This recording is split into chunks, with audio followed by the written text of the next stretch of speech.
Bombo International News.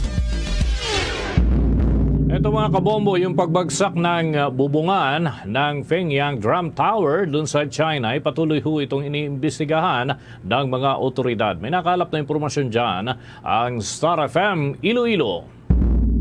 Nagpapatuloy ang investigasyon ng mga otoridad sa China kaugnay sa pagbagsak ng bubong ng isang tourist site ng bansa na Fenyang Drum Tower. Ang nasabing tower ay mahigit 600-year-old Ming Dynasty Tower ng bansa. Itinayo ang estruktura noong 1375 at itinuturing na historic structure na tumagal ng mahigit 6 na siglo. Sa panayam ng Star FM Iloilo kay Karen Joy Hale, Star International Correspondent sa China, sinabi nito na ang pagguho ng nasabing tower ay nagresulta ng pagkabahala sa otoridad at turista. Napagalaman na ang Fenyang Drum Tower ay isang nangungunang makasaysayang landmark sa China.